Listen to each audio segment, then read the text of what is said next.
Diyos marhay na hapon po sa indagubos mga tugang. Tawag sa kakasalon.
Good afternoon, my dear brothers and sisters in Christ. We are now on the 5th Sunday of Lent. We offer this Mass for the following intentions. Thanksgiving offered by the following: Eunice Resurrection, Alan and Mercy del Rosario, Will and Jeline, Aureliano family, Inocencio family. Petition for good health, protection of Alisa, Alan Mark, Mark Emmanuel, Alian Marie, Journey Ann, and Celestine Brie. Petition for clear conscience, guidance, and enlightenment of William B. Petition for good health, recovery, and healing of the following: Carolina Chu, Jeline Oida, Wilnel Eliot Villanueva, Jerry Bawar. Petition for good health and good laboratory and medical results offered by Vanji F. Racelis. Petition for healing and recovery and good laboratory results and free from unrooted blood cells offered by Joanne F. Racelis. Petition to pass the bar exam on April 24, 2024, offered by Noel M. Gianan Jr. Personal petition for guidance, protection, strength, and blessing for Will, Jeline, and Wernel. Petition for good health of Aureliano family. Eternal repose for the souls of the following: Marilu, Purificacion, Jose, Margarita, Nestor, Roderick, Rolfo Jr., Salve, Benjamin Sr., Sonia, Baby Angelica, Valentin, Salvacion, Rodrigo, Evangeline, Jose, Marita, Felisa, Eugenio, Oscar William, Roberto, Vivian, Dan Mil, Antonio, Reynaldo Jr., Winnie, and for all the poor souls in purgatory. Our theme for today is renewal, authenticity, and interiority. We are just 1 week away from the beginning of the Holy Week, and today's readings talk to us about renewal, authenticity, and interiority. All three refer to the concept of repentance. If we want the life of grace to grow within us, we must be prepared to die to our pride and any other form of negative passion. In a word, we refer to renewal. It is only when we die to our lower selves that we can start living unto the Lord. Then we become authentic and active partners in the new covenant. Let this Mass be an occasion for all of us to look at this very important aspect of our Christian lives, our authenticity and interiority. Our Mass Presider for today is Reverend Father Conrad Flores, FFI. Please all stand as we begin.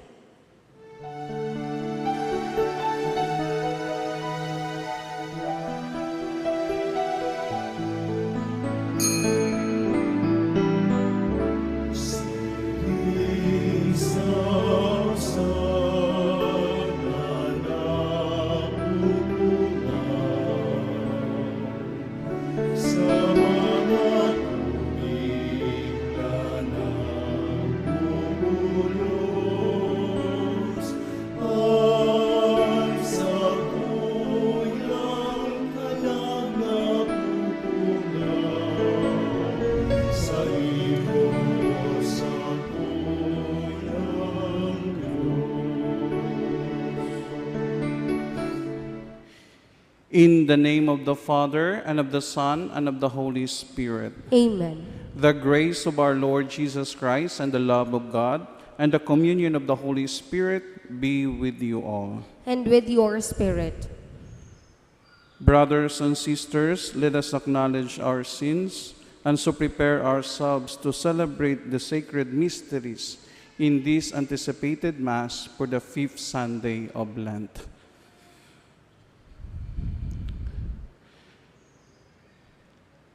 All together, I confess to Almighty God and to you, my brothers and sisters, that I have greatly sinned in my thoughts and in my words, in what I have done and in what I have failed to do. Through my fault, through my most grievous fault. Therefore I ask the Blessed Mary, ever Virgin, all the angels and saints, and you, my brothers and sisters, to pray for me to the Lord our God. May Almighty God have mercy on us, forgive us our sins, and bring us to everlasting life. Amen.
Let us pray.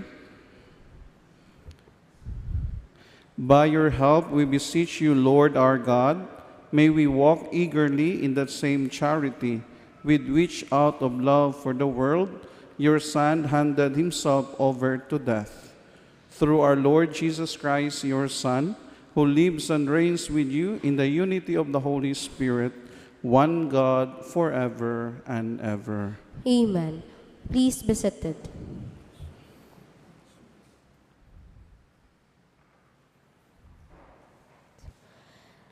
The prophecy of a new covenant, written not on stone, but on the hearts of people, is of vital importance in the history of salvation.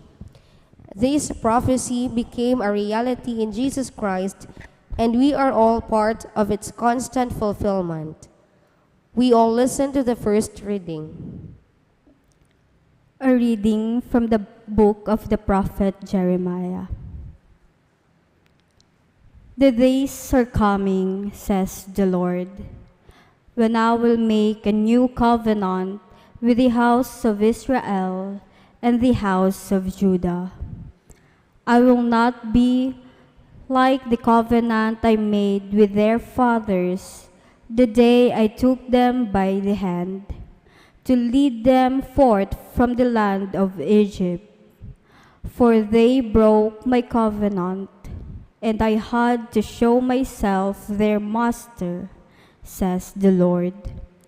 But this is the covenant that I will make with the house of Israel after those days, says the Lord. I will place my law within them and write it upon their hearts. I will be their God, and they shall be my people. No longer will they have need to teach their friends and relatives how to know the Lord. All, from least to greatest, shall know me, says the Lord, for I will forgive their evil doing and remember their sin no more. Word of the Lord. Thanks be to God. Create a clean heart in me, O God. Create a clean heart in me, O God. Have mercy on me, O God, in your goodness. In the greatness of your compassion, wipe out my offense. Thoroughly wash me from my guilt, and of my sin cleanse me. Create a clean heart in me, O God. A clean heart create for me, O God, and a steadfast spirit renew within me. Cast me not out from your presence, and your Holy Spirit take not from me. Create a clean heart in me, O God. Give me back the joy of your salvation, and a willing spirit sustain in me. I will teach transgressors your ways, and sinners shall return to you. Create a clean heart in me, O God. Today, the author of the letter to the Hebrews reminds us that our salvation is the fruit of Christ's prayer, suffering, and obedience unto death. We enjoy his salvation in proportion to our obedience to him. We all listen to the second reading. A reading from the letter to the Hebrews.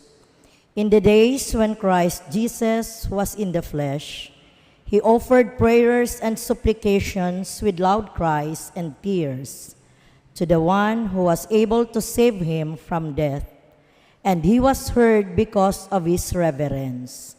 Son, though he was, he learned obedience from what he suffered, and when he was made perfect, he became the source of eternal salvation for all who obey him. Word of the Lord. Thanks be to God. Please stand to acclaim the gospel.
The Lord be with you. And with your spirit. A reading from the Holy Gospel according to John. Glory to you, O Lord.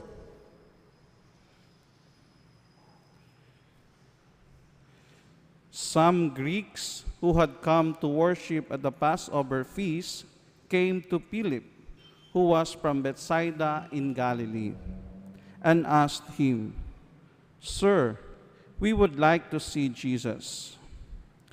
Philip went and told Andrew. Then Andrew and Philip went and told Jesus. Jesus answered them, "The hour has come for the Son of Man to be glorified. Amen, amen, I say to you, unless a grain of wheat falls to the ground and dies, it remains just a grain of wheat. But if it dies, it produces much fruit. Whoever loves his life loses it, and whoever hates his life in this world will preserve it for eternal life. Whoever serves me must follow me, and where I am, there also will my servant be. The Father will honor whoever serves me. I am troubled now, yet what should I say? Father, save me from this hour. But it was for this purpose that I came to this hour. Father, glorify your name." Then a voice came from heaven. "I have glorified it and will glorify it again." The crowd there heard it and said it was thunder. But others said, "An angel has spoken to him." Jesus answered and said, "This voice did not come for my sake, but for yours. Now is the time of judgment on this world. Now the ruler of this world will be driven out. And when I am lifted up from the earth, I will draw everyone to myself." He said this, indicating the kind of death he would die. The Gospel of the Lord. Praise to you, Lord Jesus Christ. Please be seated. The liturgy that we have celebrated starting from Ash Wednesday even until now, in particularly the readings, present to us concretely the reason behind why our Lord Jesus Christ came into this world.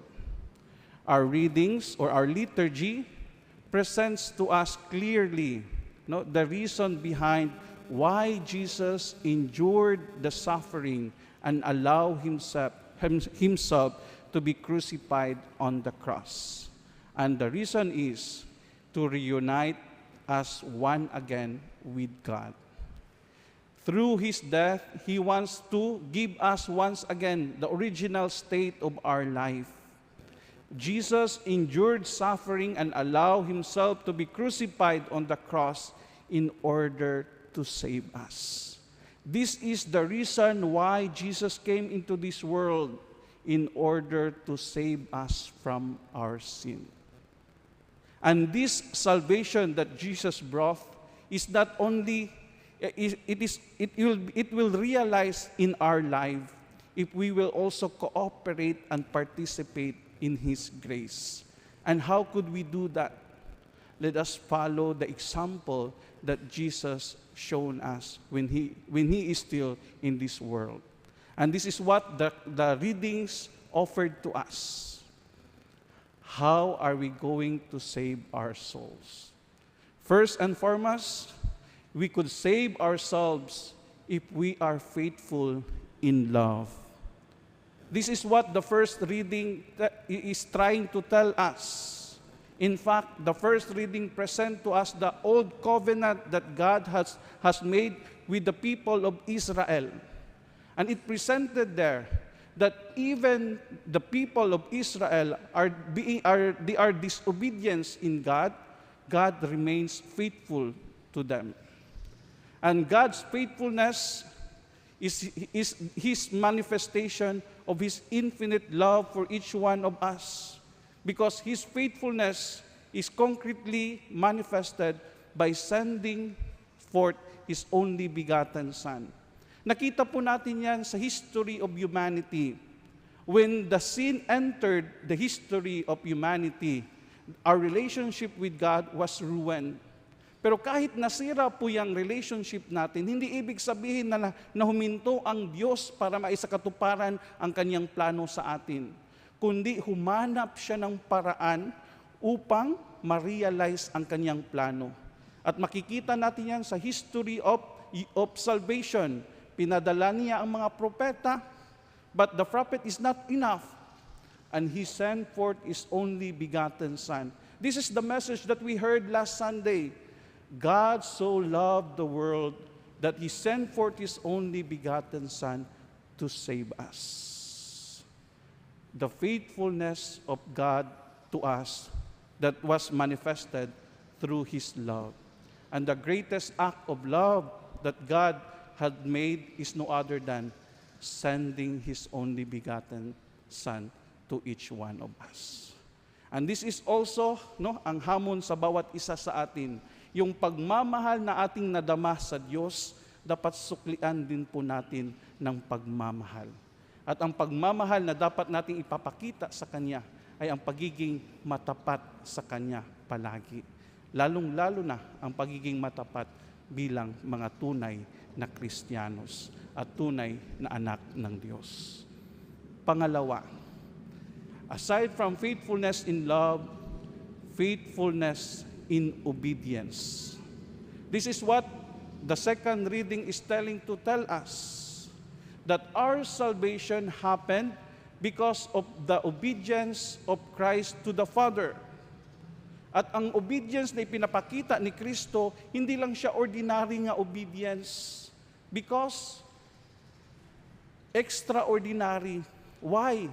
It is because he did not escape the consequence of his obedience. At ano po ba ang mga consequence sa pagiging obedience ni Kristo? And that's no other than suffering, persecution, and even death. No? He is obedience even until death. Suffering, alam ko po, ito po ang kinakakatakutan ng lahat. Habo po nating magdusa. Habo po nating magkasakit. Habo po nating ang mga crosses sa buhay. Pero alalahanin po natin that cross contains also graces. Especially for us, Christian.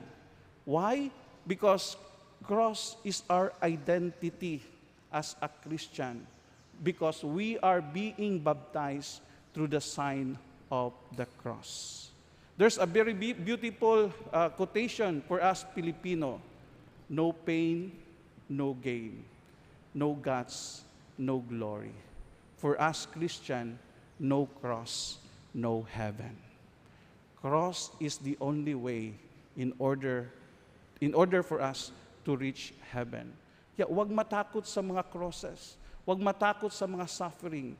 Suffering and crosses will become meritorious for us if we offer it with Jesus. If we sacrifice together with Jesus. And that suffering will not be only pain, but it contains also graces that could help us to save our soul. And lastly, faithfulness in love, faithfulness in obedience, faithfulness in service. This is what the gospel reading is trying to tell us, that those who love me must serve me. No, the Father said. And the greatest expression and the fruit of love must be service. Yan pang sinabi ni Mother Teresa. The fruit of prayer must love, and the fruit of love must be service. Sapagkat ang service is the concrete image of love. Yung pagmamahal natin sa Diyos, yung pagmamahal natin sa kapwa, hindi siya magiging authentic kung hindi natin sinasabayan ng pagsiservisyo. At ang tunay na pagsiservisyo ay yung pagsiservisyo na walang kapalit. Yung pagsiservisyo that we did not expect something in return. We do not expect that someone will honor or will praise us. But the authentic service is no other than we do such things not for your own glory, but for the glory of God. So my dear brothers and sisters, as we continue in this Eucharistic celebration, let us ask our Lord Jesus Christ to help us to put into practice these three types of faithfulness. Faithfulness in love, faithfulness in obedience, and faithfulness in service. Amen. Please stand.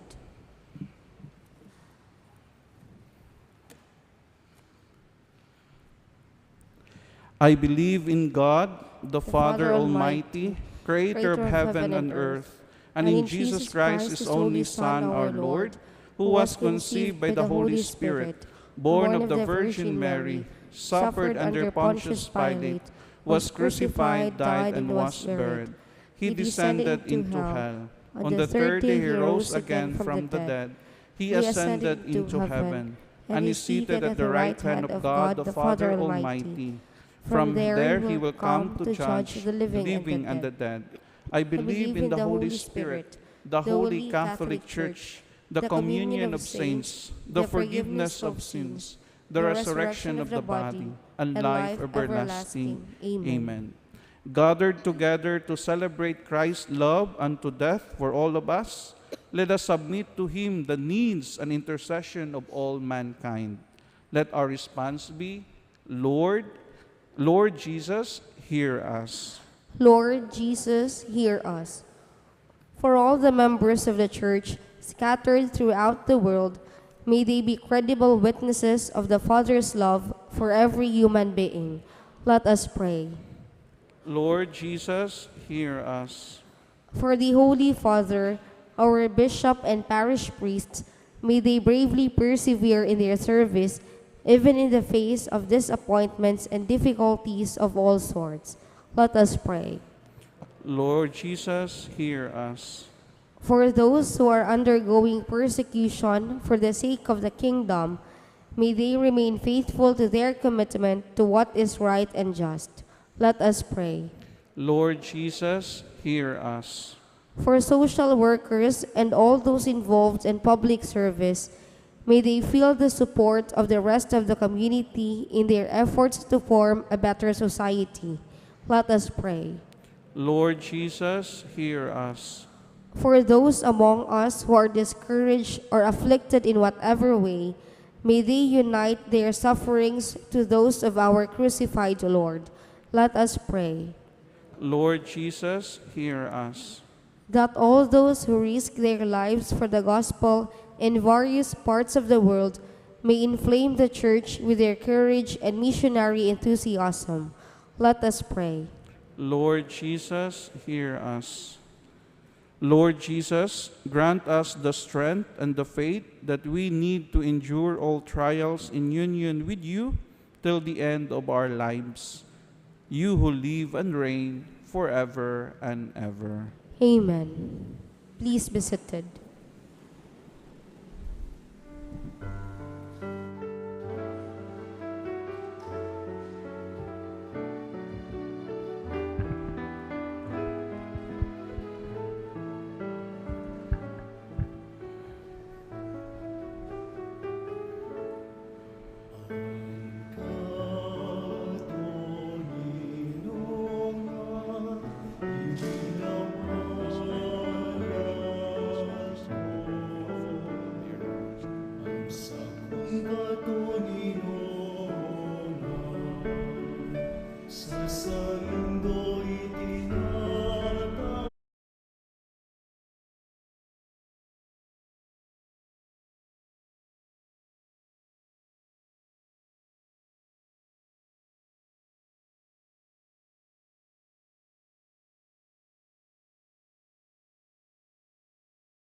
Please stand.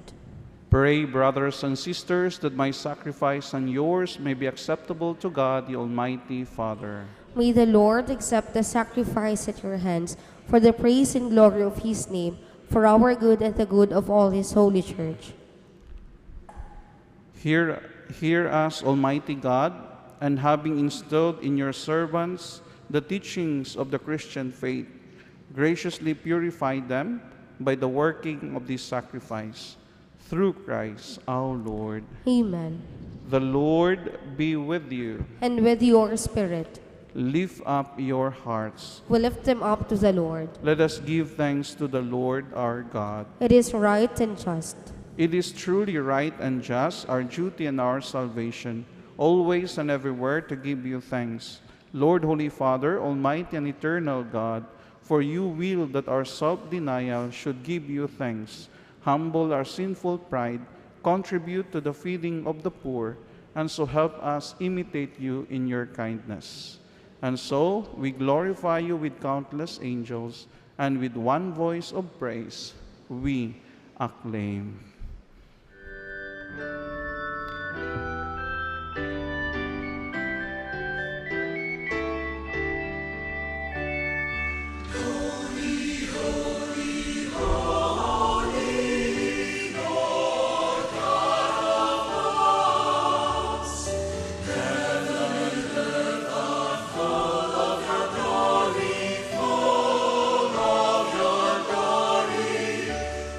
Hosanna in the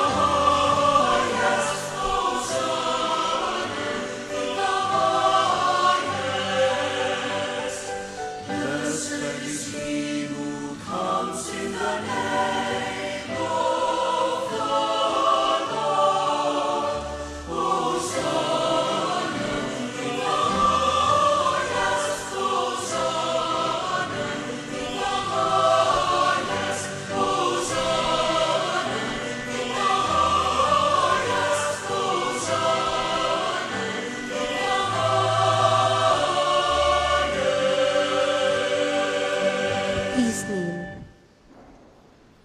You are indeed holy, O Lord, the fount of all holiness. Make holy, therefore, these gifts, we pray, by sending down your Spirit upon them like the dewfall, so that they may become for us the body and blood of our Lord Jesus Christ. At the time he was betrayed and entered willingly into his passion, he took bread, and giving thanks, broke it, and gave it to his disciples, saying, "Take this, all of you, and eat of it, for this is my body, which will be given up for you."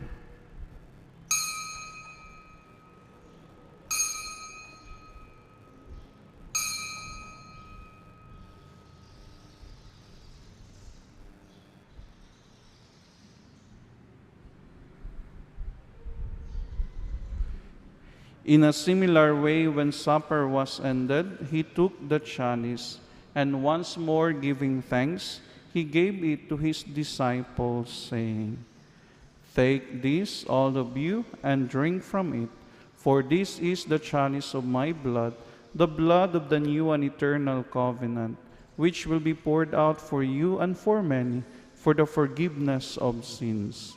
Do this in memory of me."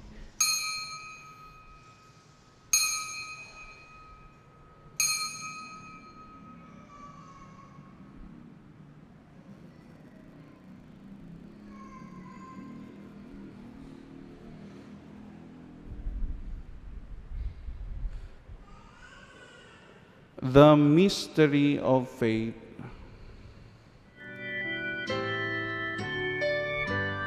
When we eat this bread and drink this cup, we proclaim your death, O Lord, until you come again, until you come again. We proclaim your death, O Lord. Therefore, as we celebrate the memorial of his death and resurrection, we offer you, Lord, the bread of life and the chalice of salvation, giving thanks that you have held us worthy to be in your presence and minister to you. Humbly we pray that partaking of the body and blood of Christ, we may be gathered into one by the Holy Spirit. Remember, Lord, your church spread throughout the world, and bring her to the fullness of charity, together with Francis our Pope, and Rolando our Bishop, and all the clergy. Remember also our brothers and sisters who have fallen asleep in the hope of the resurrection, and all who have died in your mercy. Welcome them into the light of your face. Have mercy on us all, we pray, that with the Blessed Virgin Mary, Mother of God, with blessed Joseph, her spouse, with the blessed apostles and all the saints who have pleased you throughout the ages, we may merit to be co-heirs to eternal life, and may praise and glorify you through your Son, Jesus Christ. Through him, and with him, and in him, O God, Almighty Father, in the unity of the Holy Spirit, all glory and honor is yours forever and ever.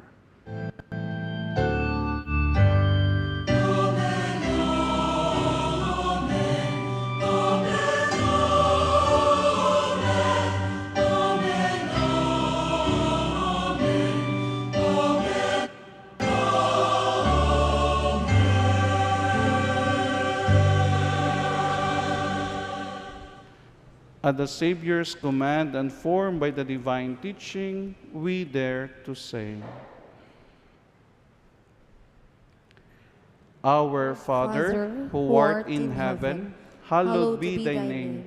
Thy kingdom come, thy will be done, on earth as it is in heaven.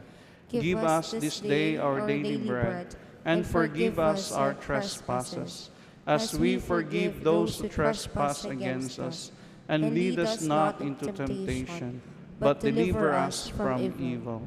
Deliver us, Lord, we pray, from every evil. Graciously grant peace in our days, that by the help of your mercy we may be always free from sin and safe from all distress, as we await the blessed hope and the coming of our Savior, Jesus Christ. For the kingdom, the power, and the glory are yours, now and forever. Lord Jesus Christ, who said to your apostles, "Peace I leave you, my peace I give you," look not on our sins, but on the faith of your church, and graciously grant her peace and unity in accordance with your will, who live and reign forever and ever. Amen. The peace of the Lord be with you always. And with your spirit. Let us offer each other the sign of peace. Peace be be with you.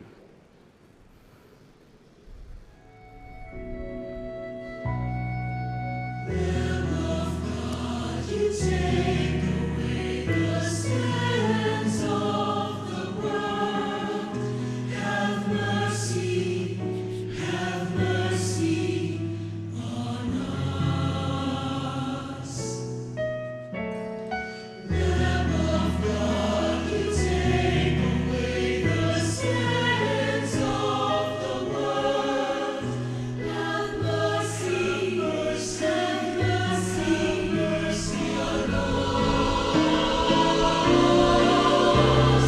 Lamb of God, you take away the sins of the world. Grant us peace. Grant us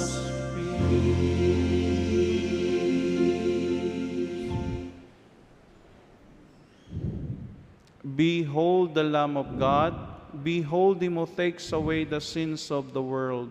Blessed are those called to the supper of the Lamb. Lord, I am not worthy that you should enter under my roof, but only say the word, and my soul shall be healed.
Please stand. Let us pray. We pray, Almighty God, that we may always be counted among the members of Christ, in whose body and blood we have communion, who lives and reigns forever and ever. Amen. Please be seated for a while. Ngunyan na Domingo, magkakaigo po kita nin second collection. Ang kantidad na sa tong itatao, tabang para sa kaipukan kan mga jóvenes kan sa tong parokya na nagaandam sa gigibuhon na Passion Play sa maabot na Semana Santa. Igwa po nin available na trifold program para sa schedule kan Semana Santa. Pwede pong magkuanin kopya sa may pintuan kan simbahan o sa opisina kan parokya. Igwa po kita nin bisita na hali sa Missionaries of the Poor na makikiulay sa to para sa importanteng katuyuhan.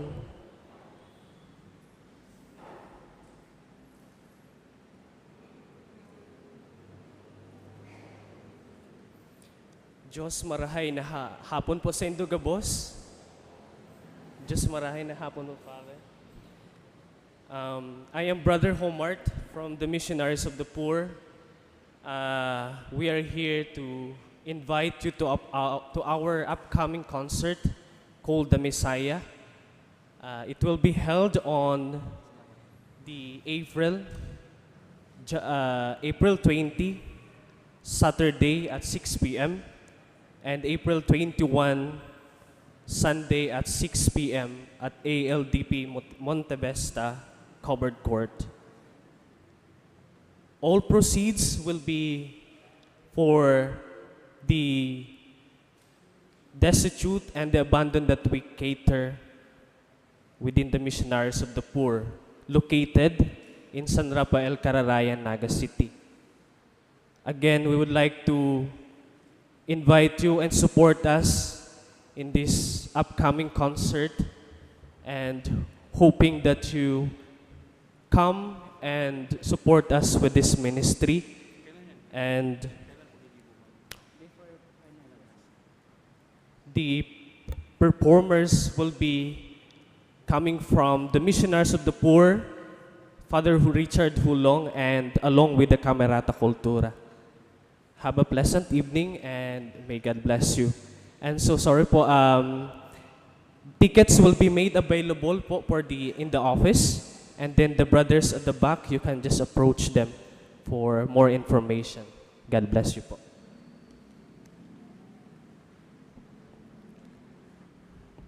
Pagkatapos po kan Santa Misa, magkakaigwa ning imposition kan manto ni ina.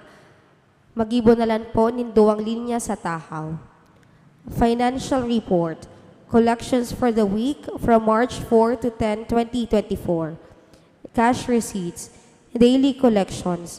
20,686 pesos. Sunday collections.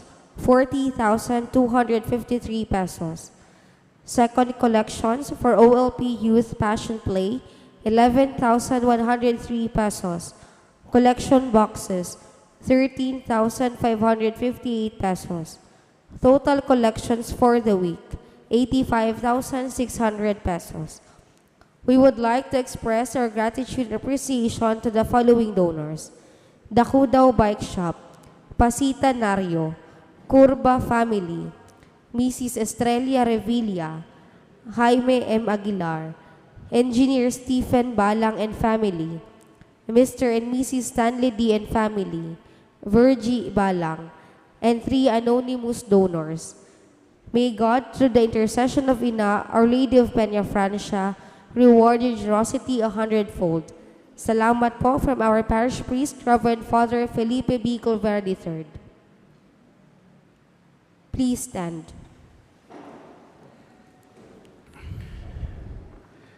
Freedom prayers in honor of Saint Joseph. First day. Saint Joseph, you are the faithful protector and intercessor of all who love and venerate you. You know that I have confidence in you and that after Jesus and Mary, I come to you as an example for holiness, for you are special close with God. Therefore, I humbly commend myself with all who are dear to me and all that belong to me to your intercession. I beg of you, by your love for Jesus and Mary, not to abandon me during life and to assist me at the hour of my death. Glorious Saint Joseph, spouse of the Immaculate Virgin, pray for me to have a pure, humble, charitable mind and perfect resignation to the divine will. Be my guide, my father, and my model through life, that I may die as you did in the arms of Jesus and Mary. Loving Saint Joseph, faithful follower of Jesus Christ, I raise my heart to you to implore your powerful intercession in obtaining from the divine heart of Jesus all the graces necessary for my spiritual and temporal welfare, particularly the grace of a happy death and the special grace I now implore.